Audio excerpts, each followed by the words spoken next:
Hey guys! Welcome to my channel. Uso ngayon ng mga Korean skincare, yung mga glass skin.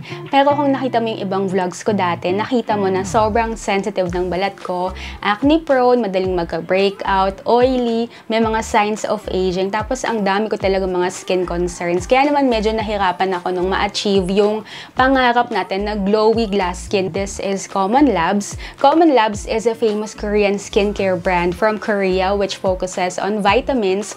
Yung vitamins kasi key ingredient na nakakapagpa-strengthen ng foundation ng skin. Di ba sa panahon ngayon, kailangan nagva-vitamins tayo para yung immune system, para mas maging malakas. So, yung balat, ganun din. So, bago ko ginamit tong Common Labs, kung nasubaybayan mo yung mga skin journey ko, ang dami kong acne breakout. Dito lalo sa kaliwa ng face. So, madami akong malalaking spots na may mga nanat. Hindi ko talaga ma-achieve yung glass skin kasi dry, may mga patches. Pero ito na yung after. Natuwa ako dito kasi kahit na may mga skin concerns ka pala, pwede ka pa ding magkaroon ng glowy glass skin. So ngayon, pakita ko lang muna yung skincare routine ko using Common Labs.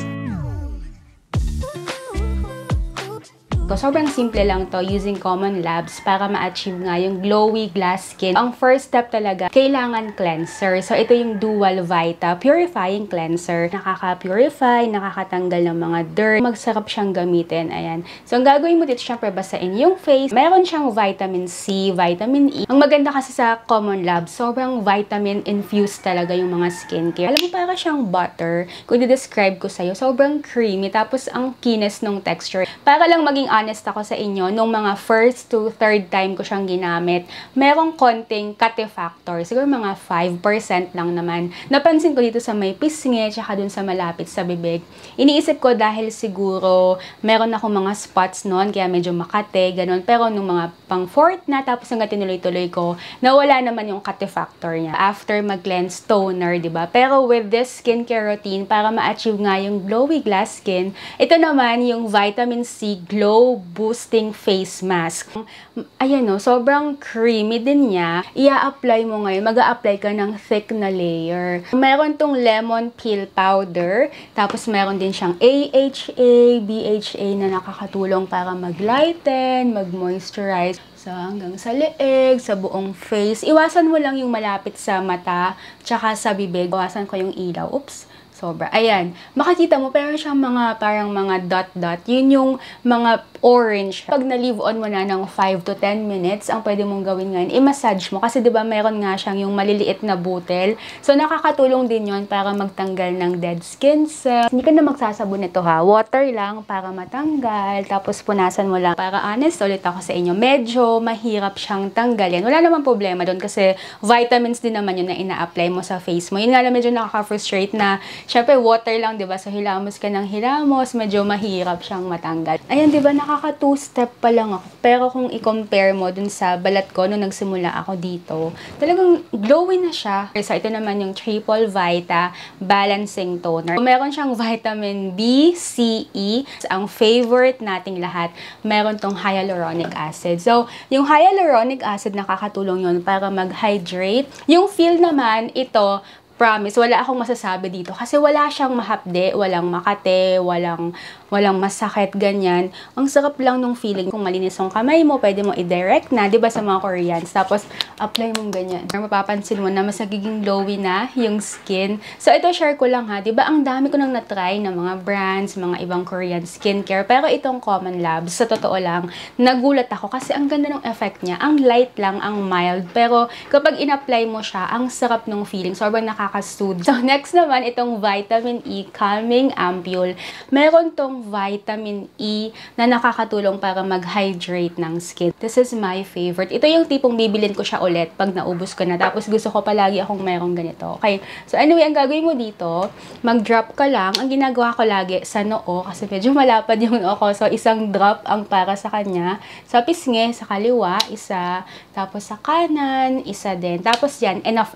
Kung leeg, syempre, kung gusto mo para pantay ang itsura ng skin mo, pwede mo siyang gawin na pat-pat motion. Gentle talaga sa skin mo. So, pat-pat lang, ganyan. Dapat kasi yung skincare, ine-enjoy mo siya, hindi yung parang matapos lang, ganyan, antok ka na. Parang yung skincare time, dapat yung me time mo. Ang light nung feeling niya, yung amoy niya, amoy halaman. Para kang nasa nature. So far, wala siyang makate. Walang mahapde. Kasi ginagamit ko to siguro mga 2 weeks na. Hindi naman ako nangangate. Ayan, tapos wala din siyang, kahit bawasan ko yung ilaw, hindi siya namumula. As in, sobrang glowy lang talaga. Kaya favorite ko yan. The next step naman, syempre kailangan natin ng cream. So, ito naman yung Vitamin C Brightening Gel Cream.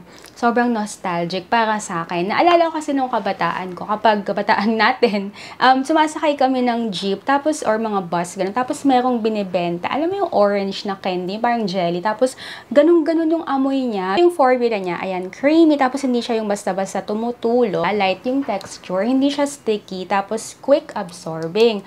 Ang signs of aging ay lumalabas din sa leeg, tsaka sa kamay. So, minsan, ang ginagawa ko nga, sinasama ko pa yung kamay kong ganyan. Amoyin mo siya. Sobrang amoy orange siya. Kasi, meron siyang pure vitamin C. So, I think okay naman na yan. And then, sa final step naman, so, gagamitin ko naman tong Vitamin E Micro Needle Spot Cream. Yung pump niya mismo sa container niya. So, kapag prines mo, meron na siyang lalabas na product. Creamy. So, hindi siya nalalaglag. Pero, kung gusto mo ng mas hygienic, pwede kang gumamit ng malinis na cotton buds. Kunin mo yan para hindi ma-contaminate. Para mas ma-absorb yung nutrients sa skincare product. Meron tong tea tree extract na nakakatulong para mag-treat ng acne at ng sebum control sa mga spots lang. So, ang nakalagay kasi sa label, gagamitin mo to every 2 to 3 days. Kasi daw, kapag in-apply mo to sa skin mo, active na yung ingredient niya for the next 70 hours. Konti lang yung nilagyan ko kasi konti na lang naman talaga yung mga problem areas. Bawasan ko yung ilaw, tapos close up para mas makita mo. Ayan, diba? Sobrang glowy glass skin na ng balat ko. Ang nafe-feel ko ngayon, wala. So, wala siyang makate, walang mahapde, walang masakit. Ang issue ko lang dito, kasi pag amoyin mo siya, amoy natural. Wala siyang additional. So, for me lang, medyo naghahanap ako nung ganito, yung tipong ang sarap niya. So, ayun, to be fair, hindi siya mabango, pero at least effective naman para sa mga spa. Ito kasing Common Labs, ang maganda, vitamins nga siya. So, nakafocus sa vitamins. Kumbaga, di ba mas healthy pag vitamins? Pwede mo siyang i-mix and match. Kung napansin mo, di ba, may dalawa akong orange, mayroon akong dalawang brown, tapos mayroon akong dalawang green.